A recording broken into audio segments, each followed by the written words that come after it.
Il existe des comportements qui, sans bruit, sans scandale, repoussent la présence du Saint-Esprit dans la vie d'un croyant.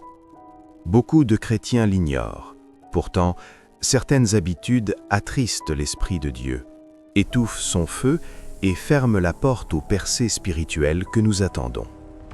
Peut-être te sens-tu éloigné de Dieu, froid dans l'adoration, sec intérieurement, sans direction claire. Si c'est le cas, ce message est un appel divin. Aujourd'hui, nous allons mettre en lumière 5 attitudes dangereuses, souvent banalisées, qui chassent la présence de Dieu sans que nous nous en rendions compte. Reste jusqu'à la fin, car l'une d'elles pourrait être précisément ce qui empêche le ciel de répondre dans ta vie. Commençons. 1. L'amertume et le refus de pardonner. Arrêtons-nous un instant devant nos propres cœurs et laissons le Saint-Esprit nous sonder. La première attitude qui l'attriste profondément est celle que l'on excuse le plus facilement, l'amertume. Nous l'appelons souvenir, justice, protection, mais la parole de Dieu l'appelle non-pardon. Éphésiens 4 nous exhorte clairement à rejeter toute amertume, toute colère, toute rancune, car elles attristent le Saint-Esprit. L'amertume n'est pas une blessure passive, c'est une décision active, celle de garder la plaie ouverte. Elle ressemble à un charbon ardent que l'on serre en espérant le jeter sur l'autre, mais qui ne brûle que nos propres mains. Spirituellement, c'est un poison discret, parfumé, mais mortel. Tu peux servir Dieu, chanter, prier, sourire, mais si la rancune s'enracine dans ton âme, elle rouille les fenêtres du ciel au-dessus de ta vie. Hébreu nous avertit qu'une racine d'amertume ne détruit jamais une seule personne, elle contamine tout autour. On peut être appelé, oint, talentueux, et pourtant stérile si le pardon est absent. Comme une plante belle en surface mais pourrie à la racine, tôt ou tard, elle s'effondre. Si un nom suffit encore à serrer ton cœur, si ta pensée revisite la blessure plus souvent que la parole, alors la racine est toujours là. Le Saint-Esprit ne manifeste pas sa plénitude là où l'amour est tenu à la porte. Jésus l'enseigne clairement, celui qui refuse de pardonner finit prisonnier de sa propre dette. Le non-pardon ne lie pas seulement l'offenseur, il enchaîne celui qui garde la colère. Le Saint-Esprit n'est pas attristé par tes blessures, mais par ton refus de les déposer. La miséricorde reçue doit devenir miséricorde offerte.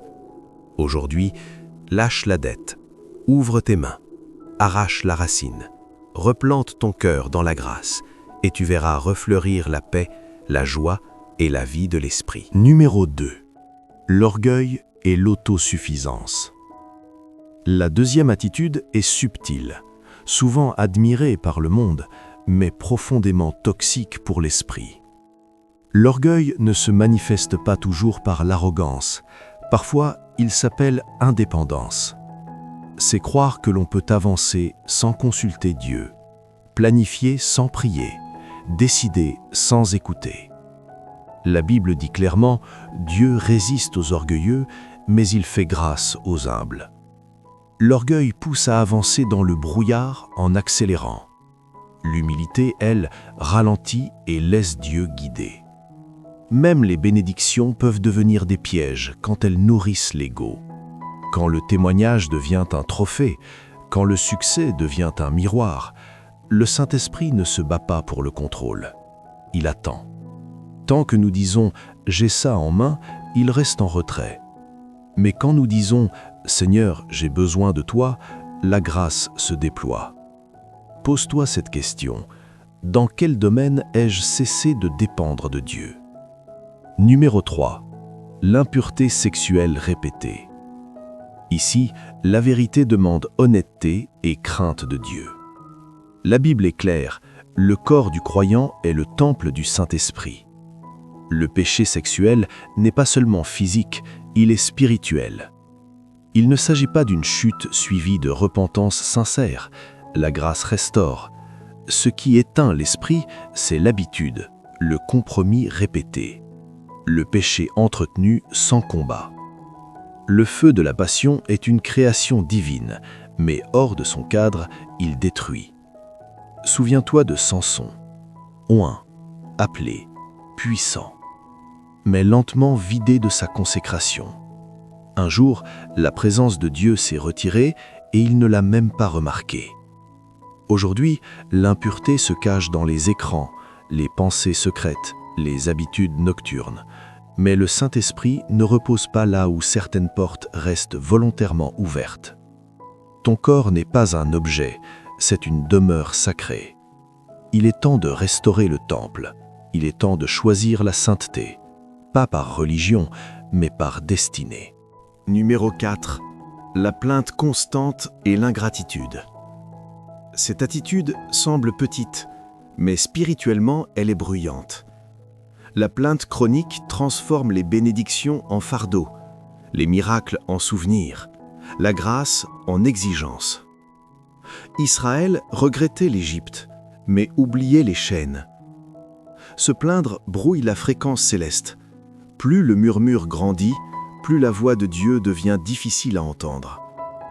La gratitude, elle, ouvre le ciel. Ce n'est pas le manque qui produit l'ingratitude, c'est l'oubli. Souviens-toi de ce que Dieu a fait pour toi. Souviens-toi de la croix. Souviens-toi de la grâce qui t'a gardé. La reconnaissance n'est pas une émotion, c'est une discipline spirituelle. La plainte ferme le ciel, la louange l'ouvre. Numéro 5. La négligence spirituelle. La dernière attitude est la plus silencieuse et souvent la plus dangereuse. Ce n'est pas la rébellion, c'est la distraction.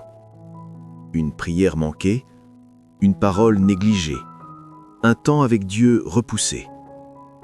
Lentement, le feu devient routine, puis souvenir. La Bible ne dit pas « ne rejetez pas l'esprit », mais « n'éteignez pas l'esprit ». On n'éteint pas un feu en l'attaquant, mais en cessant de l'alimenter. L'activité ne remplace pas l'intimité. Servir Dieu ne remplace pas être avec Dieu. Le Saint-Esprit ne crie pas pour attirer l'attention, il attend qu'on lui fasse de la place. Choisis la meilleure part, rallume l'autel, et tu découvriras que l'Esprit n'est jamais parti. C'est toi qui avais cessé d'attiser la flamme. Échange ce qui attriste l'Esprit contre ce qui l'accueille. L'amertume contre le pardon, l'orgueil contre l'humilité, l'impureté contre la sainteté, la plainte contre la reconnaissance, la négligence contre la dévotion. Que ton cœur devienne son sanctuaire. Écris dans les commentaires comme déclaration « Saint-Esprit, prends toute ta place en moi ». Ce n'est pas une simple phrase, c'est une reddition, un retour, un oui. Et cette fois, ne lui demandons pas seulement de visiter, demandons-lui de demeurer. Amen.